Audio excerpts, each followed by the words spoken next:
ഏകാന്തതയിൽ ഏറ്റവുമേറെ കരഞ്ഞ എഴുത്തുകാരിയാണ് മാധവിക്കുട്ടിയെന്ന് പ്രശസ്ത എഴുത്തുകാരി മാനസി. പൂങ്കുന്നം ആസ്ഥാനമായി പ്രവർത്തിക്കുന്ന പുസ്തകപ്പുരയുടെ നേതൃത്വത്തിൽ കമലാ സുരയ്യ സ്മാരക സമുച്ചയത്തിൽ സംഘടിപ്പിച്ച സൗഹൃദ സദസ്സിൽ അനുഭവം പങ്കുവച്ച് സംസാരിക്കുകയായിരുന്നു അവർ. സ്നേഹത്തെ മതമായി കണ്ട കമലാ സുരയ്യയുടെ വാക്കുകൾ ശരിയായി ഉൾക്കൊള്ളാൻ മലയാളികളുടെ പ്രാകൃത മനസ്സിന് സാധിച്ചില്ല. പ്രണയം, ലൈംഗികത എന്നിവയെക്കുറിച്ച് അവരുടെ തുറന്നെഴുത്തുകൾ ആണധികാര സമൂഹത്തെ പ്രകോപിപ്പിക്കുന്നതായിരുന്നു. എഴുത്തുകാരി എന്ന നിലയിൽ ലോകം അവർക്കുമേൽ പൂക്കൾ വർഷിച്ചപ്പോൾ സ്വന്തം നാട്ടുകാരിൽ ചിലർ എറിഞ്ഞത് മുള്ളുകളായിരുന്നു. സ്നേഹിക്കപ്പെടുകയെന്നതാണ് സ്ത്രീ ജീവിതത്തെ പ്രസക്തമാക്കുന്നതെന്ന് വിശ്വസിച്ച അവരുടെ മതം മാറ്റം പോലും സ്നേഹത്തെ ചൊല്ലിയായിരുന്നു. മനുഷ്യ സ്വാതന്ത്ര്യത്തെക്കുറിച്ചുള്ള അവരുടെ ഉദാത്ത ചിന്തകൾ അറിയാതിരുന്നവർ അവർക്കുനേരെ കല്ലുകളെറിഞ്ഞ് 70-ാം വയസ്സിലും മുറിവേൽപ്പിച്ചു.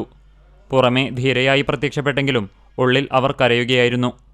തങ്ങൾ തമ്മിലുള്ള നിരവധി കണ്ടുമുട്ടലുകളും മാനസി പങ്കുവച്ചു. സൗഹൃദ സദസ്സിൽ പൊന്നിയൂർക്കുളം സാഹിത്യ സമിതി പ്രസിഡന്റ് KB സുകുമാരൻ അധ്യക്ഷനായി.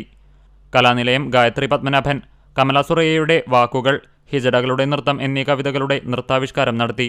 മുണ്ടൂർ കൃഷ്ണൻകുട്ടി പുരസ്കാരം നേടിയ മാനസിയെ പുസ്തകപ്പുര ചെയർമാൻ ഡോക്ടർ NR ഗ്രാമപ്രകാശ് പൊന്നാടയണിയിച്ച് ആദരിച്ചു. വിജേഷ് എടക്കുന്നി, ഫറ പ്രിൻസ്, ഡോക്ടർ KR ബീന, ശാലിനി പടിയത്ത്, നീതു രാജേഷ് എന്നിവർ സംസാരിച്ചു. വായനപ്രേമികൾക്കായി ജില്ലയിലുടനീളം സൗജന്യമായി പുസ്തകങ്ങൾ വിതരണം ചെയ്യുന്ന സംഘടനയാണ് പുസ്തകപ്പുര.